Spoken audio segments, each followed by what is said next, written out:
Previously on the On College Basketball Podcast. Now, Wisconsin.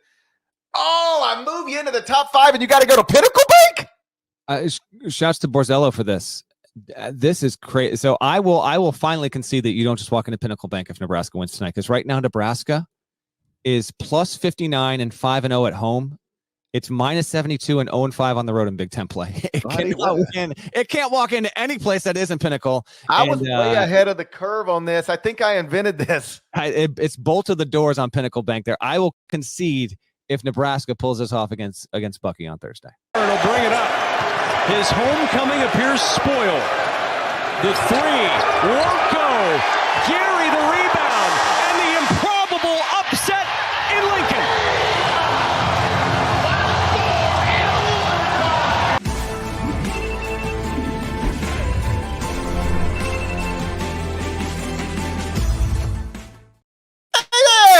Scary Parrish. Welcome back. CBS Sports Eye on College Basketball Podcast, where we sometimes discuss camel fighting, dodo birds, leaky black. Eye on College Basketball Podcast. It is presented by FanDuel Sportsbook. Make every moment more.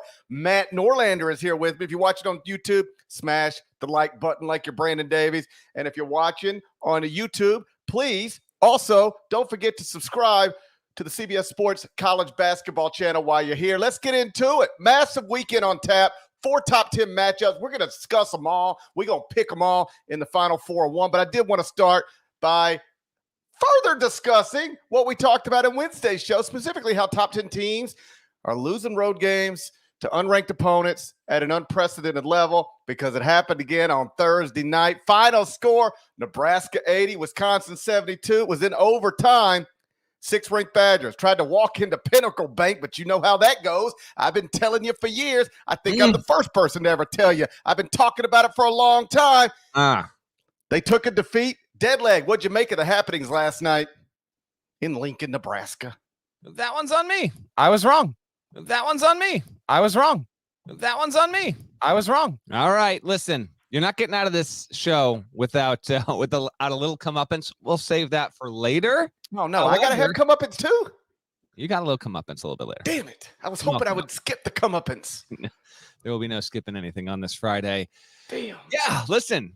Longtime listeners understand that what once started out as a tongue-in-cheek joke, which we almost never do on this show. It's just not our style whatsoever. And that you don't just walk into Pinnacle Bank Arena, then became a rallying cry, if not a lifestyle motto, for one Gerald Parrish. And lo and behold, the man is correct, because what went down, and I said what I tweeted late on Thursday, I meant, if I had one of those huge pieces of corn that you Cornhusker fans just put on your heads when you go to these football and basketball, I'd be wearing it right now. But alas, I don't have it. I even checked. My older son, he loves corn on the cob. We don't even have that in the fridge right now. We got no corn. So if I had corn, I would have brought it. I would have eaten it right here on the show, because you know what? It's not eating crow. It's eating corn. Nebraska. What a win. There is something special building there right now. Now, it's in the tournament for now. We're into February. I'm officially good with talking bubble stuff. We finally got to February. Now we can really have some serious discussions about this. It's got more work to do, because it's still, again, it's yet to win a road game in the Big Ten. It's going to need to do that at some point. But to come back after being down by 19 in the game, down 16 at the half, this was the second straight year Nebraska had rallied to beat Wisconsin and get a huge win. This year, obviously, being even bigger than last year, and doing it with Bryce Williams playing tremendously well, 17 points. Rink Mast, who's had a couple of huge performances, he did well. You had CJ Wilcher off the bench with 22. Keisei Tominaga didn't even have he didn't have a notable night whatsoever, Parrish, which was some of the surprise here. But for a second straight home overtime win over the Badgers, that's big time stuff. And it knocks Wisconsin off the one line for now. We'll get to the Badgers and what they got on Sunday later in the show, of course. But to me, the story is absolutely Nebraska and what is building there, and what Fred Hoiberg has been able to do now in getting this win in year 5. This program has gone to one NCAA tournament since 1998. It is infamously the only Power 6 program that does not have a single NCAA tournament victory to its name in the history of its program, which is outrageous. But it is true of Nebraska. They got work to do. Big time 80-72 win, and a pretty awesome scene for the second time this season. They flooded the floor where they grow the corn. It's just like the sign says. You know the sign, right? I got no idea what you're talking about. It's inside Pinnacle. You've never been to Pinnacle Bank, have you? I have not, unfortunately. There's a sign inside. It might not even let me in. So there's a sign inside. It's behind one of the goals. Yeah. And it says, pay heed all who enter. Beware of the Pinnacle Bank. Now you're just going to piss off Kansas fans. No, it says pay heed. All, I think it does. I think it says pay heed all who enter. Beware of the Pinnacle Bank. Okay. And now it's finally coming. Now here we are. 14-1 at home this season. Lone loss to Creighton back in early December. Biggest come from behind win for Nebraska since 2013. And Fred apparently lost it at halftime. Did you see some of the quotes from the players? They said our coach is like, chill. So when somebody who's like very calm is like not, it's more noticeable than it otherwise would be. And they came out and obviously played tremendously in the second half. But here's the thing, and I think Greg Gard would tell you this. I think Fred would tell you this. I don't care how well Nebraska plays in the second half. Wisconsin's got to give that to you a little bit too. And they did. You know, the Badgers shot 55% in the first half, 36% in the second half, 10 turnovers in the final 20 minutes, only 11 field goals. And they're not, this isn't Wisconsin take care of the basketball like a Bo Ryan coach team, but they are, you know, they don't give it away like this. And they gave it away like this. And I agree with you. It does drop them from the 1 seed line. And that is where I would have had them this time yesterday. But I've already done it. I went, you know, going through resumes and looking at it this morning. Based on the way I do it, which I recognize is not the way everybody does it, I can't drop Wisconsin very far. I dropped them from 4 to 5. I've got Iowa State at 6, and there's really no getting around the idea that Wisconsin still has a better body of work than I believe Iowa State and everybody else below Wisconsin at this point. So I've got now North Carolina as a 1 seed, top 4, and Wisconsin would be my highest number 2 seed in this moment. I can't take your ranking seriously. How about this little factoid, though? Pinnacle Financial Partners, they... I mentioned one NCAA tournament bid since '98 for Nebraska. Pinnacle Financial Partners have not even been around since the second most recent time. Nebraska. This company, according to Wikipedia, fail-safe research, founded in February of 2000. This company isn't even 25 years old. It owns an arena that you can't just walk into. Yeah. I was like, how long has Pinnacle been around? Was it founded in like mid-70s? 2000 GP. How do you just decide to start a bank in 2000, I wonder? Well, you know. How do you think that happened? I think we are way out of our depth on that one. Yeah. We could not be more out of our depth on. You know what? I'd love to start a bank. How do you get that going? Hey, I wouldn't mind starting a bank. I got a few bucks in my piggy bank. Can I start an actual bank? I think starting a bank would be awesome. It sounds like an amazing plan. If you want to quit the podcast and try starting a bank together, I would like to stop talking all the time and just start a bank. Unfortunately, you are on the record as an extortion expert. I feel like that might be a little bit of a high bar for us to clear to get accreditation. Nevertheless, congrats to Pinnacle Financial Partners for turning this thing around and basically being solely responsible for, forget Fred Hoiberg and his halftime temper tantrums. Pinnacle Financial Partners, you did a wonderful job. It was a big night for the Big Ten 2 GP. For Nebraska to get this kind of win, it also helps Purdue. We will get to the Boilermakers, of course. We got just a huge. I woke up jacked for this weekend, GP. This is just an incredible, incredible weekend we got ahead of us. And it got off to a really good start on Thursday night with this game. Thursday was strangely slow. Now, part of this is because the Pac-12 is just not good whatsoever. And so you just had games that didn't matter a ton. Other than this one, with Wisconsin going on the road and really having it. And when they had that lead, I thought this is what it needs because it's a big ask. Now they're going to get the game at home on Sunday against the Boilers, but like asking Wisconsin to go 2-0 on the road against Nebraska, hosting Purdue, that's a big ask. Can't be done. But I thought, okay, at least they get one here. So if they slip up Sunday and then lo and behold, you look up 10 minutes later, Nebraska's back in the thing. Wisconsin can't get out of regulation with the victory, despite AJ Storr played really well, and he continues to be so impressive after transferring from St. John's. Just a really St. John's should have won the national championship last year. They've got a lot of dudes that are playing really well right now. Chucky Hepburn and Max Klessman each had 13, but like not enough from Stephen Crowell. They're bigs, and Tyler Wall. They didn't do a ton. The bench gave him very, very little whatsoever, and it was a less efficient game than anticipated for Wisconsin on my end. Nebraska just ran away with it in overtime, and it's a good story right now. A lot of work to do. Like, they do have a lot of work to do. They're in the tournament right now. I don't think there's any question about that, in my opinion. Nebraska, as by nature of this win here, but they can't lose every road game in the Big Ten, win every home game in the Big Ten, and then say one and done in the Big Ten tournament. In my opinion, that they would not get in under that route. But I think GP, they're going to do it. But here we go. We got a nice little storyline as we curl into February with the Cornhuskers and see if they can be like South Carolina, a team that's almost never in the tournament. Well, we have two such programs that actually make it into the field at 68 and give us a little bit of a different spice and flavor in this year's Big Dance. I would think they're safely in the tournament right now, and actually like a win away from the top 25-1. If they win this weekend, they're at Illinois. So good luck. That's a tall task. Yeah. Right. But like if they were to win, I mean, right now they're 3-3 in quadrant 1, 3-3 in quadrant 2. So they're 500 in the first two quadrants with no losses outside of the first two quadrants. That's good. I mean, I don't know if you know, but I do this every day. I'm aware. That's good. That's like borderline top 25-1. To put them in this morning, I'd have to knock out my Indiana State Sycamores, and I'm not comfortable with that. Mm-hmm. It's not something I'm comfortable with.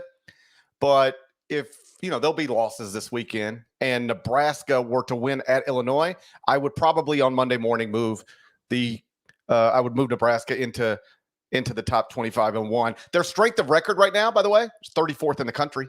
That's healthy for where they are. Yeah, that's right. That's right. Pay heed. Pay heed. Shuck corn, and then fill it in from there. How about that? Pay heed. It's just like the sign says, it's hanging at the top of Pinnacle Bank. We've all seen it. Pay heed, all who enter. I've never seen it. Just so beware of the Pinnacle Bank. They should hang one. What would prevent them from hanging one? Just do it. I think it just says pay me, sign Pinnacle Financial Partners. I think that's what it says actually. Pay me. Now don't pay heed. Pay me, Pinnacle Financial Partners. And also there's basketball here. I think that's the sign that you're talking about. Do you realize we are living in a world? All right. We're living in a world. And at one point in my life, I said, you know what? I'm going to start the top 25-1. And that was my big goal. And at some point in your life, you went, you know what? I'm going to start the court report. And that was your big goal. Actually, I'm pretty sure neither of us had those ideas. They were suggested to us, and we happily took them and ran. Yeah, I want to feel like Adi probably came up with all this stuff. Okay. But you get the point. And then somewhere else in this world, there was another person who said, you know what? I could start the court report or the top 25-1, but I'm going to start a bank instead. And I just feel like we didn't dream big enough. As was pointed out in the chat, I naively suggested that not being an expert on extortion might preclude us from starting a bank. And many people are saying, no, I'm pretty sure every single banker is a master when it comes to extortion. So we might be set up perfectly for this. Stay in touch, stand by. We'll see if we can make something happen for you. Keep your faith and trust in us. We're the guys you want. Yeah, you should trust us for sure. All right. Let's bounce around the country. We're going to do that next. But first, a word from our partners. The biggest event in sports is coming to the entertainment capital of the world. CBS Sports HQ will have you covered every minute, getting you set with all the critical analysis you need. Ready, set, Vegas. All right, Deadleg. Obviously, the weekend is massive. 4 top 10 matchups. We're going to get to all of that stuff in a second during the final 4-1. That's when we'll discuss various teams like Houston, Kansas, Duke, North Carolina, Tennessee, Kentucky, Purdue, Wisconsin. But for now, what else is interesting happening around the United States of America? Pay heed. So we'll do a couple. How about this? How about a couple storylines here? And then, we'll save chatter on all their teams in Final 4-1 and weekend preview. I'd like to talk. Let's talk UConn let's talk Memphis. We'll start with the Huskies. They got a win Wednesday in a foul-infested affair. Game ended at like 11 local at Gamble. But they won over Providence. They're 9-1 in the Big East. They play at St. John's on Saturday. 19-2 overall for your number one team in the country. And let me check this real quick, actually. I thought about this morning. I forgot to check. Are we pacing toward the same damn thing as last year where UConn did not lose a game out of league play? No, it lost at Kansas. Okay, that's what it was. Yeah, so they lost at Kansas. I think Billis might have said it on PTI yesterday. I meant to fact check that. But I got what Billis was saying there. I'll be there on Saturday for UConn at St. John's. It'll tip probably shortly after noon, after 12 p.m. Eastern at the Garden there. This might be the last UConn at St. John's game at the Garden, so long as Rick Pitino is coaching there. And let's stop here. Walk me through this real quick. Sure. Are Dan and Rick actually are they bothered by each other, or are they just having fun? Okay, so I've actually talked to a couple of people about this over the past 5 weeks or so, because this started. So UConn and St. John's already played this season. It was 2 days before Christmas. UConn won that game 69-65 at home in Hartford, Saturday night game. And it wasn't that night after that game. St. John's had a game after that one, and I think it was in the post-gamer.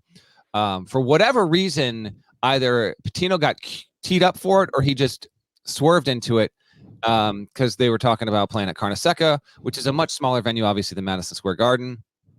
And this was detailed earlier this week in the dribble handoff at CBSSports.com and on your CBS Sports app, where we laid out how just awesome this weekend is. And I took the UConn St. John's capsule because I'll be there. It's a super awesome matchup, but it's not a top 10 matchup. It's not even a ranked matchup. St. John's isn't ranked, but it's UConn on the road. So Pitino said, I'm paraphrasing here, but like every game, the one game that will be at Carnesecca is Connecticut moving forward. Every other one is up for discussion. And so that then prompted Hurley to get asked about it. And Hurley said, when you've won 5 championships and you're the reigning national champion, people are going to punch up.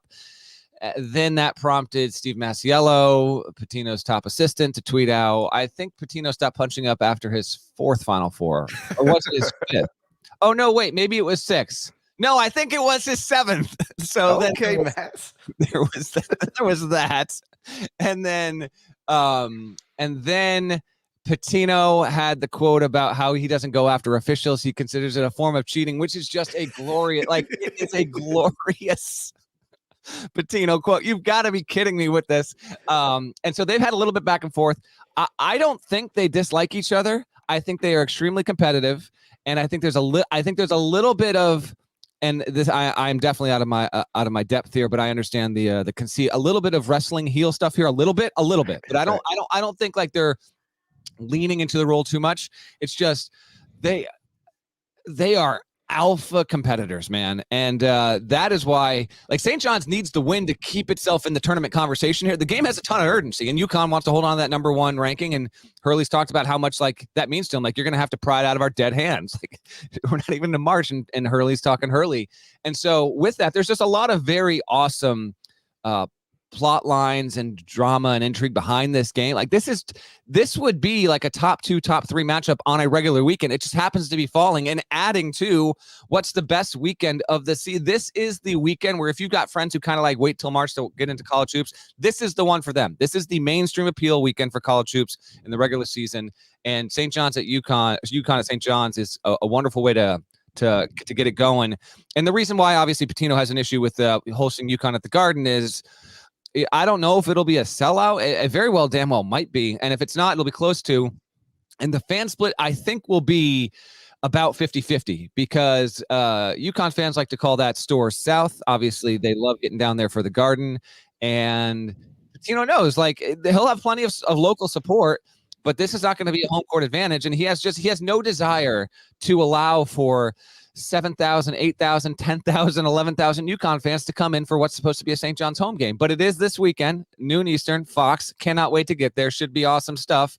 And that's how we'll kick it off and the stakes around the game. UConn, you mentioned Dan Hurley talking like Dan Hurley. Did you see the January quote? What I saw, but I forgot. He's like, we've been fighting with January. Do you have it? yes, he's got a rivalry with January. He hates that month because of last year. They had that stretch where they went 1-5 in a 6-game stretch, and he was like, I don't have a Dan Hurley impression. You've got a pretty good one, but he's like, we've been fighting with January. We don't like January, but now we're getting through January, and we're going to have a better relationship with January going forward. It's all that kind of stuff. It was great. And they went undefeated in January, by the way.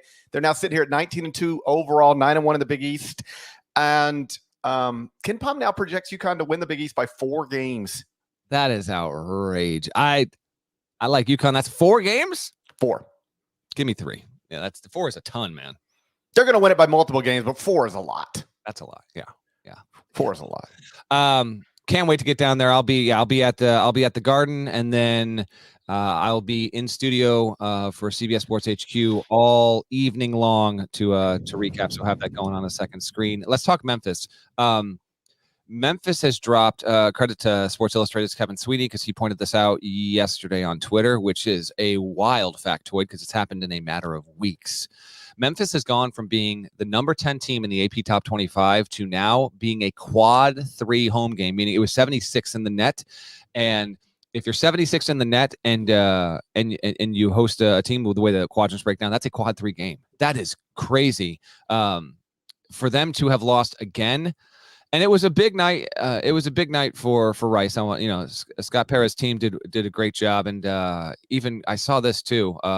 We'll focus on Memphis, but I want to give credit here because I saw our CBS Sports account pointed this out as well. Max Fiedler, who has been a stat monster for Rice and just kind of a player who's had an awesome college career, but had done it at a mid-major the whole time. He's the first player in at least 3 decades to compile 1,000 points, 1,000 rebounds, 500 assists, 100 blocks, and 100 steals. And you're talking about a guy who, for the most part, has played that wing position there. So that's awesome. Rice is not a good team this season. They're kind of fighting through it, but they go and they get a win at Memphis. It's a huge moment for Rice. It's a signal that something is really, really wrong here with Memphis. Yeah. I know you've talked about it plenty on your show, and obviously let's get into it here. But I'll just say this. I think it is twisting so badly right now for the Tigers, which didn't have good metrics to begin with. And I'm sure the fans this happens with a couple fan bases every year where there's a team that's got a gaudy record. And I almost want to say this was the case with Memphis like 6-7 years ago. And they got a gaudy record into January, but Pomeroy or whatever metric just isn't in on them. And then people start, hating on the advanced analytics, and then sure enough, there's a regression of the mean that happens, and it happens hard. 4 straight losses against South Florida, Tulane, UAB, and Rice. The Tigers are now in significant danger of not even going to the tournament. Now, I think I would have them in today, narrowly, because Rhody at A&M, home against Clemson, home against Virginia, that's actually increasing in value. And actually, technically, the SMU win at home is more valuable than beating Virginia. So they're still good, but it's going the wrong way. And they have killed their slack when it comes to how many more bad losses they can take. They can take one more bad loss in the American. And other than that, I think it's going to be no good. And I don't know what's going on. Like, they got Naquan Tomlin. They brought back Jordan Brown, returned to the team. What's your rundown? What's your thesis on what's happened with Memphis? Because this is a swan dive. Well, first, just some numbers. You mentioned they were 10th in the AP poll 2 weeks ago. They were also top 10 in strength of record. So the predictive metrics, like Ken Pom and some others, did not like them ever, but the strength of record was in the top 10 in the country. So it wasn't just inflated by human polls. 2 weeks ago, they were 7-2 in the first 2 quadrants with 0 losses outside of quadrant 1. Now they're 6-4 in the first 2 quadrants with a quad 3 loss to South Florida and a quad 4 loss to Rice. They've bombed. They've gone from 10th in the AP poll, top 10 strength of record. They were 76 in the net yesterday. It's 77 right now. You mentioned Naquan Tomlin. That's it. We talk about addition by subtraction all the time. Like at North Carolina, it might be addition by subtraction, losing Caleb Love. Now, Caleb Love has been awesome at Arizona, and it's addition by addition at Arizona. But for Carolina, it might be addition by subtraction. We don't use this phrase often, but I think it applies at Memphis this season. This was a subtraction by addition. They were rolling. They had great chemistry. and they added a guy who is more talented than most of the guys on their roster, and they upgraded the center position from a talent perspective. But the second he joined the team, the chemistry went to hell. Before Naquan Tomlin joined the team, they were 9-2, 54th at Torvik, and their adjusted defensive efficiency rating ranked 62nd in the country. Since Naquan Tomlin joined the team, they're 6-4, 133rd at Torvik, and adjusted defensive efficiency rating is now ranked 203rd. Oh, man. I mean, it's so clear in the data. It is so, because after what happened over the weekend, I dove in and I said, it's never just one thing. They also lost Caleb Mills to a season-ending injury. There's more than, let's just be clear. Yeah. It's not just this. It's never one thing. Correct. But the most obvious thing in the data was when they added this guy and he starts playing 20-plus minutes, like, keep in mind, this team is rolling. And they're top 10 in the country.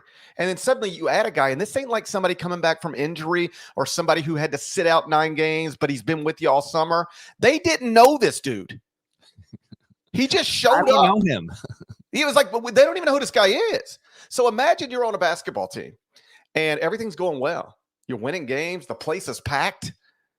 You're starting, your most reliable big is a Memphis, player from East High School. A Memphian, everything's fine.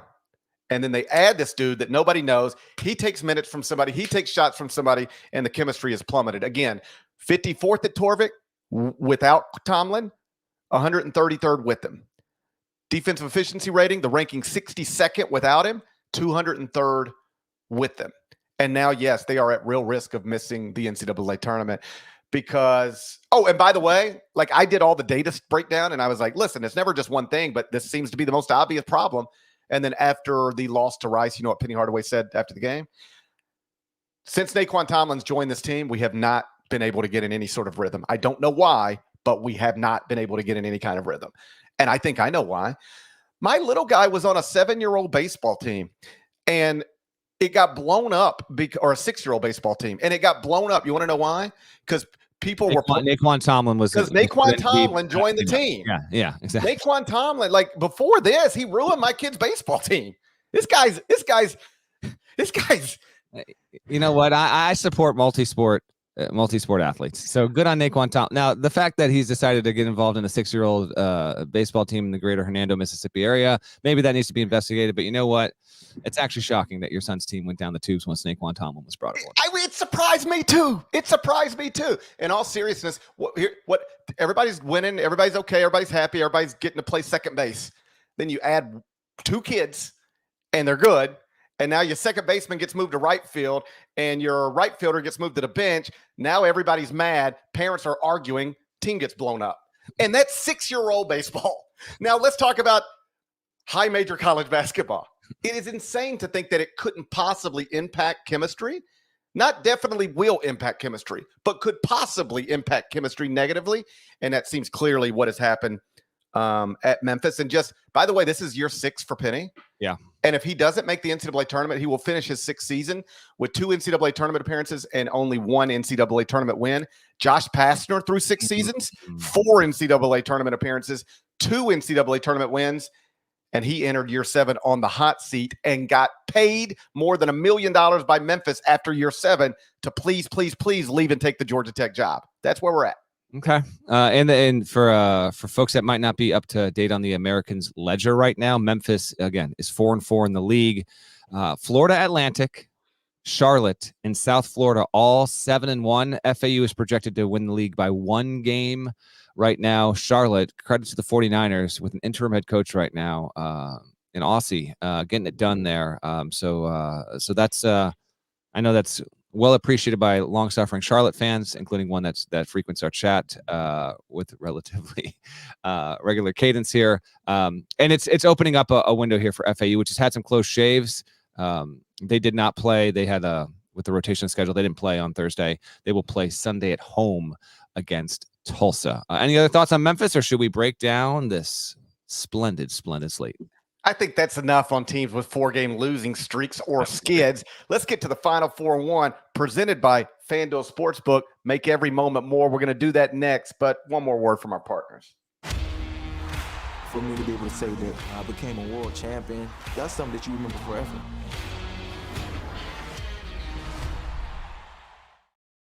Final 4 and 1. It's presented by FanDuel Sportsbook. Make every moment more. I hadn't taken the time to look at the updated record, so we'll leave that out. We'll leave that out for now. We will not. We will not. Nada. Turn on that mic real quick here. Why don't you let the folks know where we stand right now with the overall records this season? We are no longer in a side mount situation, fellas. That's because why? That's because you, Norlander, now have a 1-game lead on GP. I believe he has been surmounted, right? That's a lead that was surmounted. Yes, it was. Yeah. Okay. There we go. Okay. So you have been surmounted. This happens every year. God, you just don't learn. I thought this year was going to be different. You don't want to learn. I'm not going to get cocky. We got many weeks to go here. I thought this year was going to be different. This is, I woke up just, in all sincerity, like I'm so geeked to do this pod with you. This is March vibes on the first weekend of February. It's Groundhog Day. I don't know why we still pull a damn animal out of the ground and it's going to tell us when winter ends. Whatever. What a goofy thing to do. We still do it, man. Like if those aliens are real that everybody keeps talking about, I bet they look at us and go, "What are they doing?" I know. What are they doing? Complete idiots here. What are they doing with this groundhog? It's Groundhog Day again for GP because he has been surmounted. Damn it. With that in mind, as we do, if you're dialing into this pod because, it's a huge weekend, but you haven't listened to us much of the year or whatever, just a reminder. Here's what we do. We pick 4 games. Mm-hmm. We pick them against the Ken Pom projected number because we don't have the actual FanDuel Make Every Moment More. Make Every Moment More lines for the Saturday games just yet. Then I'll give you other games to know, and then I'll provide you with our 5th game. It's the and 1, in keeping with the conceit at CBSSports.com, top 25 and 1, et cetera, et cetera, et cetera. With that in mind, what's first, GP? Game 1, Saturday, 4 p.m. Eastern. It's number 4, Houston, at number 8, Kansas, inside TJ Gasnola Fieldhouse. You can watch it on ESPN. Ooh, buddy. Tell me if you ever heard something like this before. Team is playing at Allen Fieldhouse. Yeah. Ken Pom has it Houston -5. Pay heed. We talked about Pay heed. If someone in the live chat has it, and someone can verify it, we talked about this earlier in the season. It might have been the UConn game. Kansas, under Bill Self, at home as a dog, and it might even be Kansas at home as a dog as a ranked team. It has never lost. So it not only is it covered every single time it has been a dog at home as a ranked team or like playing a top 10 team or something like that. We talked about it on the show back in December. It's never lost, period. This line will not be 5. No. The line will actually now for the final 4 and 1, we'll pick it as 5, but I almost hate that we pick it as 5 because there's no way we both don't take Kansas in this. I'm happy to change it. Change it to whatever you want because I agree with you. It will not be 5. Okay, so this is a rare instance here, but there's just no chance in hell this line is 5. It will not be 5. I do think Houston will be favored. My guess is that it's 2. So let's go with, this is a guess. I'll say it's Houston -2. So with that in mind, not Ken Pom says it's -5. Norlander says it's -2. What's your take? If it's Cougars -2, number 1 team at Ken Pom has been the number 1 team in almost every mainstream predictive metric for like 7 weeks now. All right, Houston it didn't fall to number 2 for 24 hours and jump back. It has stayed number 1 even after it lost back-to-back games here. I say it's Cougars -2. Pay heed, the actual building that has pay heed all winter. This is the place where that's the case. Who you got? I mean, this is tough. Now it's tough. Exactly. You either have to pick the team that basically every computer tells you is the best team in the country. You got to pick them to lose, or you have to pick Bill Self to lose inside Allen Fieldhouse. Pay heed. I don't feel comfortable with either one of these things. Man, what an awesome weekend we got here. I can't pick against Kansas at home under any circumstances. They could be playing the Nuggets tonight, and I'd be like, I mean, Jokic is awesome, but pay heed. a reminder here. Let me give you as we speak here on Friday morning. Here's what we got with Kansas in the team sheet metrics. Kansas is 13th in the net. The resume is solid. Still not 1 seed level though. 7th in strength of record, 9 in KPI, and then BPI. It's 17. Ken Pom 15, and Kansas at Torvik is 15 as of this morning. Reminder: Houston. Number one. That being, man, dude, Houston just busts your face and makes your life hell. Like it really is. And not to go like Rostianism, but I did go Rostianism earlier this week. It is the John Wick of college basketball, man. Like almost cannot be killed. And because of the way Houston plays, like I can see them walking out of there with some sort of like 6-point win. I can, which would even cover the 5 on Ken Pom. But I am going to take Kansas at home in this spot. I have seen way too many Jayhawk games where it's kind of in doubt with like 30 seconds to go. And not only does Kansas win, but it's like, oh, they won by 4. I've just seen this happen too many times. I will ride with Bill Self and a 6-man rotation against what is trending toward one of the best defenses we've ever seen in college basketball in Houston. But it's a road atmosphere, jacked up game. Give me the Jayhawks plus two. It just feels a little bit like my buddy Chris Vernon tweeted this the other night after the Super Bowl was set. He's like, "Are you telling me I get to take Patrick Mahomes as an underdog for the 3rd straight game? Like, okay, it's like making Michael Jordan an underdog over and over again. All right. Similarly, I get to take Bill Self at home as an underdog. Okay, I guess you know what? Hey, I've done dumber things than believe in Bill Self at Allen Fieldhouse. I'll tell you that. Then we are on the same page with that one. Game 2, Saturday, 6:30 p.m. Eastern. Number 7 Duke at number 3 North Carolina. Inside JP Takoto Center. You can watch it on ESPN. Ken Pom has it. North Carolina -5. I don't know if you've heard, but this game always delivers. All right. Does it always deliver? It mostly delivers. How far apart are the campuses? Hey, have you ever looked into how far apart the campuses are? Dude, I don't know if people realize this, but there's only 8 miles that separate these schools. I think it's 9. I've always heard 8. Are you about to? You're thinking of Eminem. Are you about to rewrite them? Are you getting into cartography right now? Are you about to rewrite the map on North Carolina and Tobacco Road? Yes. I've heard 8 forever. If it's 9, whatever. It's 9. You're thinking of Eminem. No, Eminem is 8 mile, and North Carolina Duke is 9 mile. People have been repeating the 8 miles apart thing forever. Chat, back me up on this. It's been 8 miles between the campuses forever. I think it's not.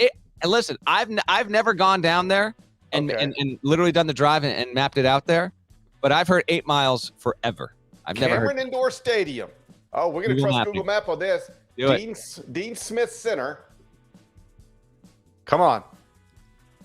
Oh, my God. Don't tell me it's 8.5. It's 11.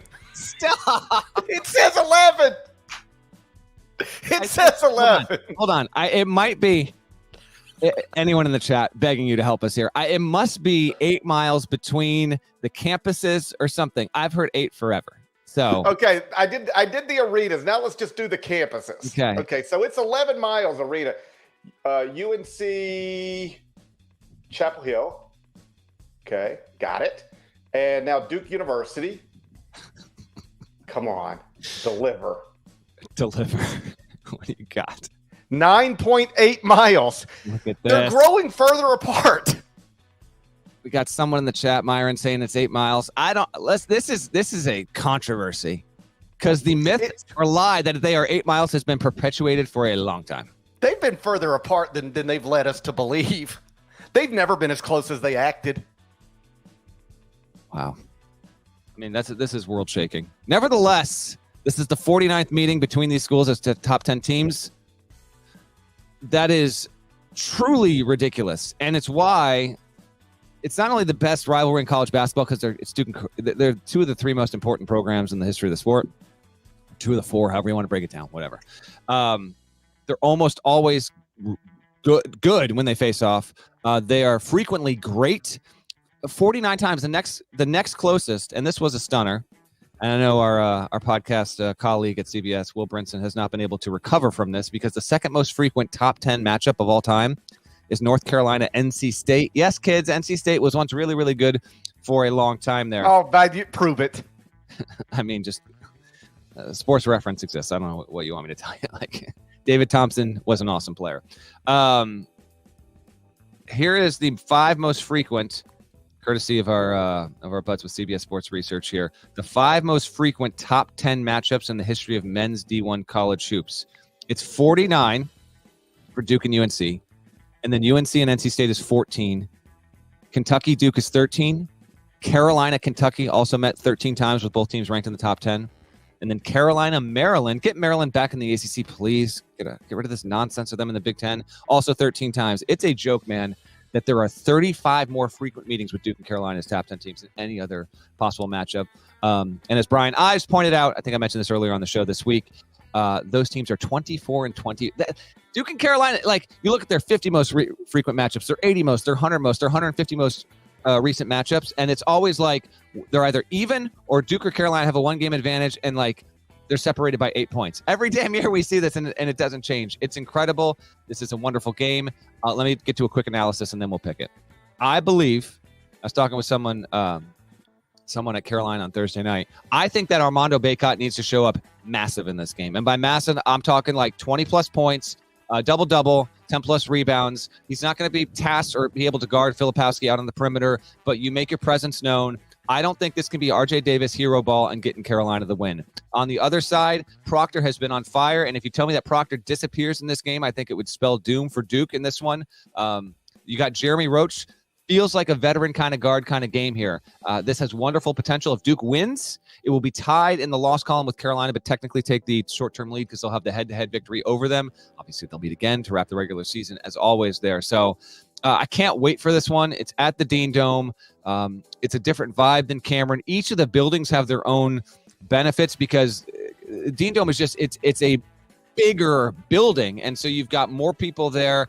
It's the Hold one up, game. you can put more people in a bigger building? Correct. That's correct. Yes. Wow. And I believe earlier in the show you said there's going to be some losses this weekend, and I let that slide when you said it. Okay.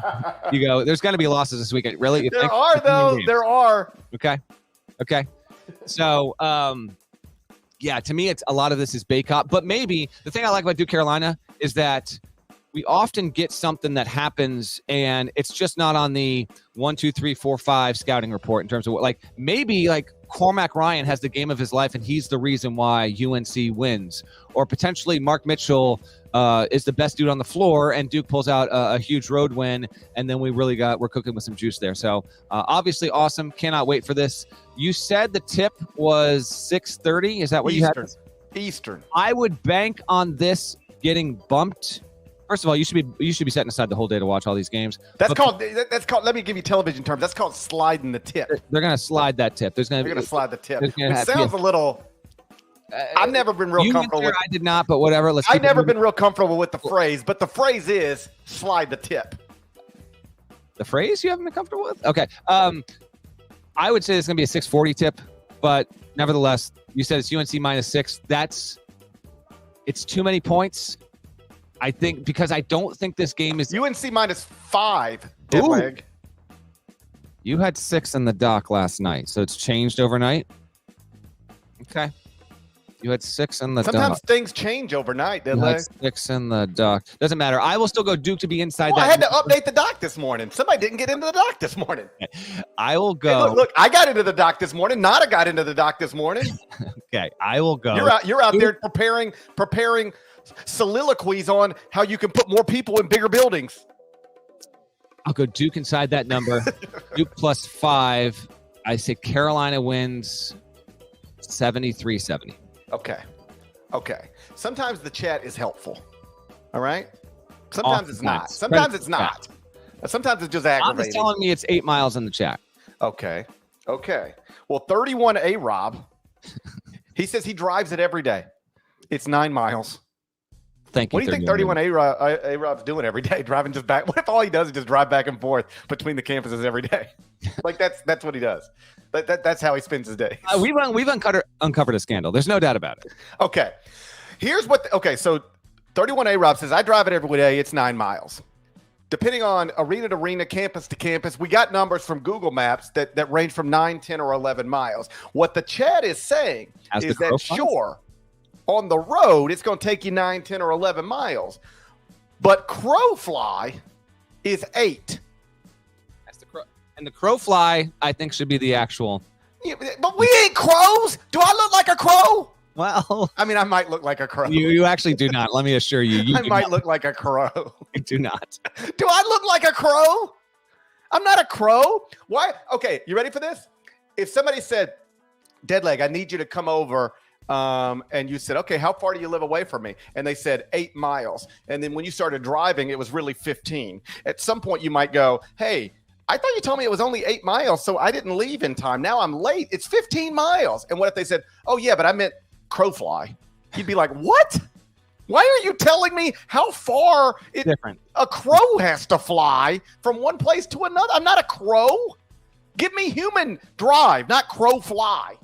Okay. So 9 miles. So we've got to change the narrative on Tobacco Road in this rivalry for a nation. All right. I'm taking North Carolina. I'm just fed up with all this. You got UNC. I got you. All right. I mean, it's an election year, and once again, we can't trust the mainstream media. By yeah, okay. All right. They've been out there feeding us lies forever. Game 3. For the record, I do trust the mainstream media. You are the mainstream media. Game 3. I am the mainstream media. I don't trust myself, though. That's also true. Game 3 Saturday, 8:30 p.m. Eastern. Number 5 Tennessee at number 10 Kentucky inside Devin Booker Arena. Devin Booker. Last time UK played in the Final Four, he had 6 points in 19 minutes. Seems. Now he's the 6th leading scorer in the NBA. He got 6 points in 19 minutes in a 71-64 loss to Wisconsin. That's tough. That's tough. You can watch this one on ESPN. KenPom has it. Tennessee -2. The mighty Wildcats are underdogs. Pay heed. Also a slide the tip situation, I think, here. Oh, you definitely. Yeah, for sure. Definitely. Vols -2. Let's go over under. Let's bring it up here. Let's refresh the listeners and viewers on what Dalton Connect has done as of late. So Dalton Connect, maybe number 2 in Player of the Year right now. His most frequent run here, he's gone for 31, 32, 25, 39, 36, 28 in his past 6 games. Let's set the over-under on the road. Dalton Connect, 27.5 points. Parrish, what are you taking? Over-under points Dalton Connect in this game? I'm going to go under. But, buddy, wouldn't it be fun to have isn't there a segment of America that would really enjoy watching a Dalton Connect versus Reed Shepherd showdown? Sure. You know somebody's out there waiting for that. All right, fair enough. I will go over. Give me. I pick the number that I think will be closest to. I'll say Dalton finishes with 28 here. Kentucky's obviously has some defensive issues. Tremendous matchup. Although a lot of these teams in these games, they took losses going in the weekend. Yeah. Come on, man. Yeah, somebody's gonna have a 2-game losing skid. That's correct. We're looking at a skid situation coming out of the weekend. This is a top 10 matchup. AP poll. Yeah. Top 25 and 1. What are we? It's ranked versus unranked. Oh damn. Well, you know what? Let's not get into that. Let's not get into that right now. We don't have a status update here from Kentucky. I'll give you one. You got okay? Give me.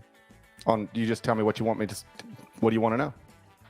Well, what do you mean? Like they didn't have 2 starters in the game earlier this week? Yeah, they might have them this weekend. They might not. Thanks for that. Okay. DJ Wagner didn't play. Justin Edwards didn't play. It's picking the game out, knowing if they're going to be on the floor. Now, Kentucky's got the game at home. I'll say Kentucky. This was of the 5 we're going to pick. This was my toughest one, but I will go. Kentucky gets it done. And avoids a 3rd loss in 4 games. Tennessee loses and drops back-to-back games, which would not be a first this season. It lost 3 in a row, you might recall, against all really good teams. Purdue, Kansas, and North Carolina by virtue of being in Maui and then having the ACC SEC game in Chapel Hill earlier this season. I will go with Calipari's Cats to get it done in an entertaining game. I just feel like this is going to be a well-rounded, reassuring effort from Kentucky. I'll take the home team. I still like Kentucky. Like, in terms of long-term potential, I still think they've got the most talented roster in the country. The body of work is not very good right now. They're 5-4 in the first two quadrants, with only 2 quadrant 1 wins, and they've got that quadrant 3 loss at home. I did remove UK from the top 25 and 1. Obviously, they win this weekend, they go right back in. It's reasonable to still have them in. I guess because I've had a bunch of Kentucky fans ask, like, here's what I would base it on, and then we'll move on. If I had Kentucky ranked in the top 25 and 1 this morning, they would be the only team in the top 25 and 1 with fewer than 3 quadrant 1 wins and a quadrant 3 loss on the resume.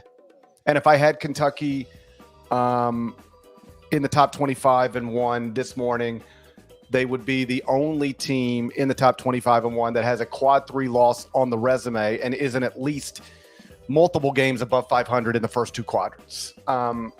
So the resume is not as good as the potential or the roster, but they've got a massive opportunity this weekend. And I promise you, if they knock out Tennessee on Saturday, I'll have them right back in the top 25 and 1 with a better resume on Sunday morning. For now, for these purposes, I'll take the Vols on the road.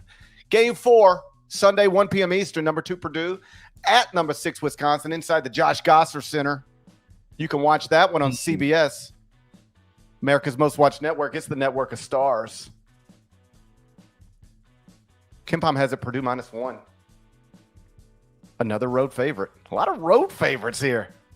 It's true, but it's not an unranked team on the road here, so they might be all right. Boilermakers win at home Wednesday night against Northwestern in overtime. Almost lost in regulation. Boo Buie just couldn't quite get off the shot, I think, at the angle and speed he wanted to, so it fell off the rim. They went to OT. Purdue ran away with it. Purdue shot 46 foul shots and Northwestern shot 8, which is apparently not a record, but still, very rarely do you see one team take 38 more foul shots than the other. Then again, I'm not saying that Northwestern shouldn't have had, maybe 6 or 7 more trips to the line. That might have been the case. Zach Edey is. This is always one team. One team has Zach Edey. One team has Zach Edey. Like, I'm not saying that there's not a missed call here or there, but I never get caught up in, well, this team shot way more free throws than the other team. Yeah, well, one team's throwing it to Zach Edey and the other team's not. I know which one's going to get fouled more. It got so bad for Northwestern. There were, 4 or 5 possessions down the stretch of regulation and overtime, and some of it was design as well. But after hacking them all night, he'd catch the ball in the paint, and there just wouldn't be anyone in arm's length, and he'd just turn around and just slam it. This is like Naquan Tomlin playing Little League baseball out there right now. I didn't anticipate he would be the problem that he was. What, Edey? Or no, Naquan Tomlin. Just making sure. Yeah, no, Naquan Tomlin. I definitely anticipated Edey would be the problem that he was. Yeah, I knew Zach Edey would be exactly what he is. That Naquan Tomlin, though, and he's just so much bigger than all the little 6-year-olds. It was just, we didn't think it through. And then obviously we're not getting out of the show without giving kudos to Chris Collins. And here's the thing, because there were some Iowa fans that were like, you wouldn't let Fran do this. Okay, but Fran has a history of this. Chris Collins doesn't get thrown out of games on an annual basis. And the fact that, here's the deal. It's different because Collins, he blew a gasket. He was done with the 46-8 foul discrepancy. And he's right in that David Jones should have been called for that offensive hook, and they did not call it. He should have been called for that. And so here's another coach running onto the damn floor, although the action was on the other side. And he's not saying the words, but he's basically like, I want you to throw me out of this game. Get me out of here right now. So he's all pissed off. He's getting held back by his players. Then he's getting pushed. He's getting escorted out by one of his support staff. And then in the midst of this, Painter is so clearly laughing on the inside, but he's not cracking a smile.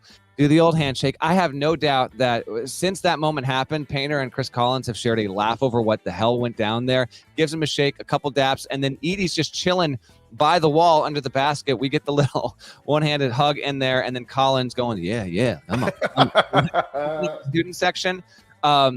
The rare ejection where you are endearing yourself for the long haul to the crowd. And I think part of that is Northwestern's basketball history and all this stuff. They gave them a hell of a game. Purdue fans, they're knowledgeable. They avoided a third straight loss against Northwestern. I think that's part of it. Like, there's actual genuine respect there from Purdue against Northwestern. And Chris Collins, man, that's one of the better ones I've ever seen, man. Specifically because even though they reviewed and they put like a second and a half on the clock, who the hell cares? Because it's the end of the game. Like, you almost never see a coach ejected at the end of a game. Like, you never see that. And the fact that he did it and he kind of broke character, that was wonderful stuff. I enjoyed it so much.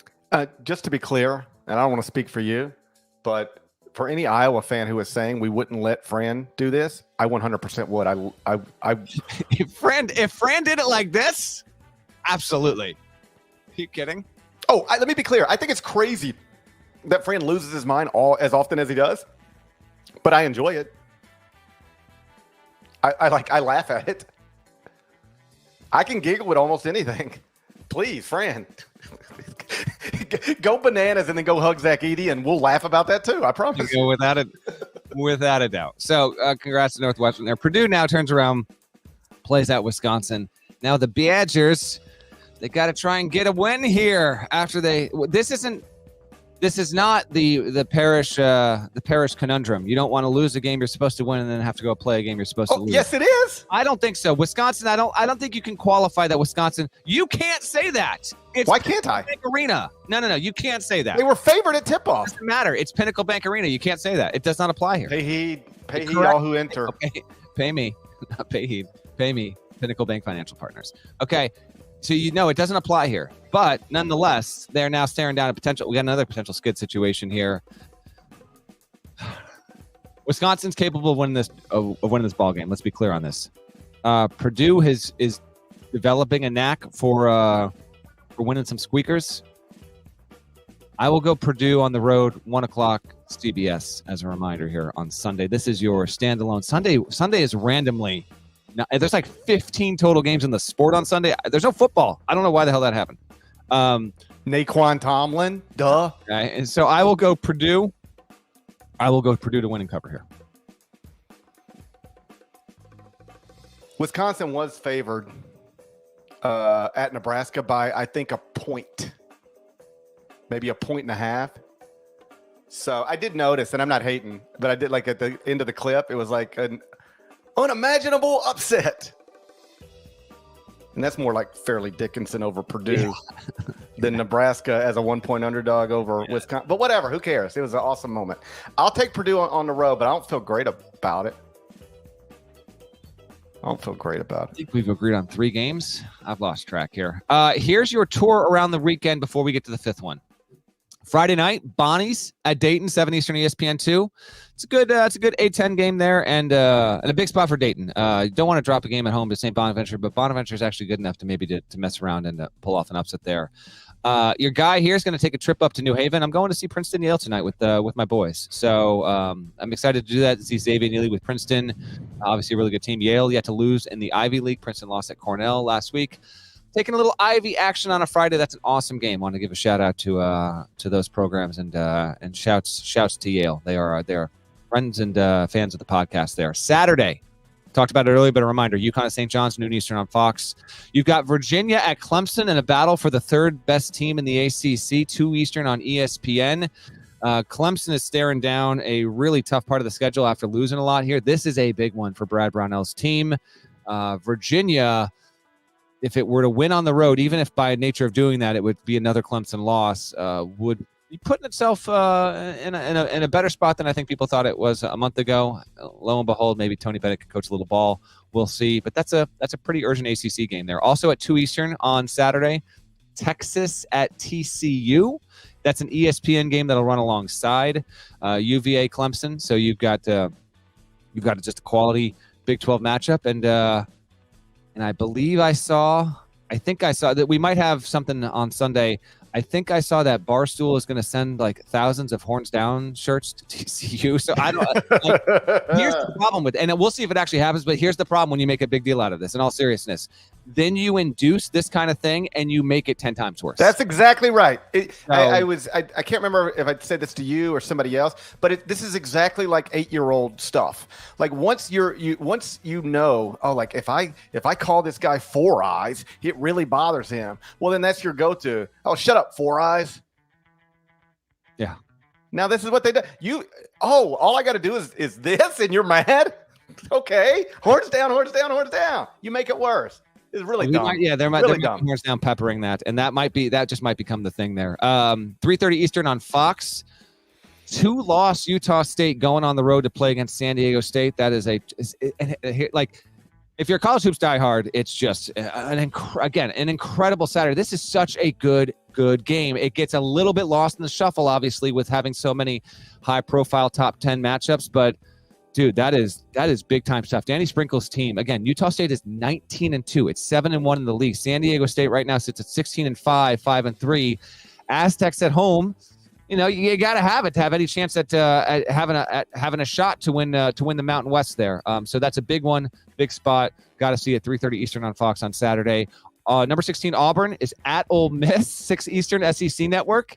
Again, like a really quality matchup. It's I don't want to say buried, but yeah, it's effectively buried on the SEC Network. Auburn not yet with the quad 1 win, and Ole Miss is not a metrics darling. So someone's going to come out of that game with just continued skepticism around them.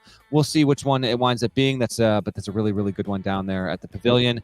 We also have at 8 o'clock Eastern, number 12 Iowa State at number 18 Baylor. I almost made this the and 1 pick, but I'm giving some love to a couple of schools that need it in just a second here. But that's obviously a really, really good Big 12 matchup. Nightcap. That one will get going before UNC Duke wraps. If you have YouTube TV, you already know this is a quad box situation all afternoon and all evening long. And then St. Mary's at Gonzaga is your 10:30 Eastern tip on ESPN. So, yeah, that's a late one. And Gonzaga does not have a win over a surefire NCAA tournament team. Its 2 biggest games of February are this one, and then it plays at Kentucky in a week and a half. Oh boy, Zag's got to have it. Then again, St. Mary's has to have it as well because it had the bad start to the season. Now you got a quad 1 game on the road. Fascinating WC matchup, which always has big stakes, bigger stakes than usual in that one. And then on Sunday, other than the Purdue-Wisconsin one, Providence at Nova is a 6 p.m. Eastern tip on FS1. Nebraska at Illinois, as GP mentioned earlier, that's a 6:30 Eastern Big Ten Network. Sunday's really slow. Build your afternoon around CBS with Purdue at Bucky. Our and 1, Saturday, 6 p.m. Eastern on ESPN2. 2 of the best mid-major teams in the country, only adding to the awesomeness of this weekend. We've got the Drake Bulldogs going up against Indiana State in a fantastic Valley affair. Indiana State is 19-3. It's 10-1 in conference. GP has them in the top 25-1 as he should. Drake is 18-4, 9-2 in the league. An incredible matchup between these programs. They have met earlier this season. Drake won on its home floor, gave ISU its only league loss that happened back on January 10th. This game is going to go down, of course, on Dwayne Clue Court. And who is that? Listen, I'm tired of Larry Bird getting all the shine. Me too. Dwayne Clue was the 1948 NAIB Player of the Year for the Helms Foundation. People don't talk enough about that. They literally don't. This is straight from Wikipedia.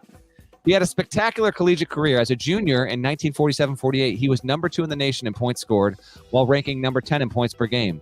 After leading the Sycamores to the NAIA finals, he was selected All-American by the Helms Foundation, as well as winning the Chuck Taylor Most Valuable Player Award in the 1948 NAIA tournament. So Bird can get the building, but I don't do the buildings. The N1 is the court. Right. It's spelled K-L-U-E-H. I don't know if it's Clue or Clue. To me, that's Clue. Dwayne Clue Court. Get his name on that floor already. Ken Palm has this line. Illinois State at home. Indiana State at home. Indiana State -6. Who you got? That's a big number. Big number. And this is an awesome Valley game. They deserve the N1, without a doubt. I might have named that court after Robbie Avila. He's still playing. I don't do active players. It's like a Hall of Fame situation. He could be on his way, but you got a long way to go, young Robbie, to get to Dwayne Clue's level. Let me just remember. He's on his way. 16.7 rebounds. He might be straight out of 1948 at points here. He's one hell of a player. If you are unfamiliar, watch this game and get familiar immediately. He's closer to superstardom than the distance between the Carolina campus and the Duke campus. Okay. I think that's been proven today, if nothing else. Superstardom between Robbie Avila. Okay, there was a 7-mile difference. I'll agree with that. That's right. I got Indiana State in the top 25 and 1. Don't at me. Do people still say don't at me? I don't know. I don't know either. I never really knew. I got them in the top 25 and 1. Strength of record is 19th. They're 3-3 in the first two quadrants, 0 losses outside of quadrant 1. They don't have big wins. Like the biggest win is a road win at Bradley. That's the Q1 win. Bradley like 59th, somewhere right around there in the net. The losses are Alabama, Michigan State. I like this team. That's a big number. These are two good teams. Both these teams can win games in the NCAA tournament. I would agree with that, and as long as they keep getting business done in the Valley, we'll save this for later in February at the earliest. But we might have a two-bit Valley situation. I hope we get there. But if that's to be the case, I would advise neither of these teams losing by double digits in this game. All right, you ready? Here's my pick. Yep. Opposite you. You pick it. I'm going the other way. Why? No. That's not how this works for the N1. I already have my pick is in the doc and my own doc. I've already got I'm gonna look at it. I'm not changing it. Okay, cool. I'll look at the doc. No, it's not in that doc. It's in my own doc, so you can't see it. Show me your doc. Show me your doc. I'm not showing. I have. Hey. All right, fine. I'll give you my pick. You know what? Show me your doc. You're coward. You got surmounted. You're pressing. Yeah. I got you in a blender right now, and you don't know what to do. Yeah, I don't know what to do. Yeah. Somebody's trying to tell me crow miles. I don't even know what that makes. It don't make any sense. I got Drake +6 in this one, okay? Yeah, I got Indiana State -6. Oh, of course you do. Yeah, of course. I got Drake. It's too many points. Indiana State was able to rally at home last weekend and dodge a home defeat there. But it's a lot of points to give to a hip hop superstar.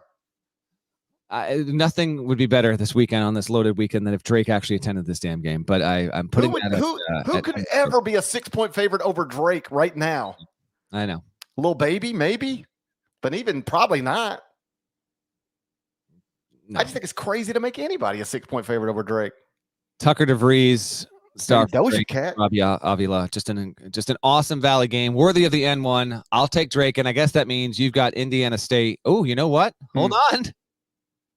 Because I'm a man of honor and integrity. Me too. It has changed overnight. I just brought it up. Oh, it's 5 now. It was 6 last night. Now I only got to lay 5 with the Sycamores. Right, things are getting better. Things are looking up. Pay heed. Pay heed. Still sticking with Drake. All right. Pay heed. Drake. Pay heed.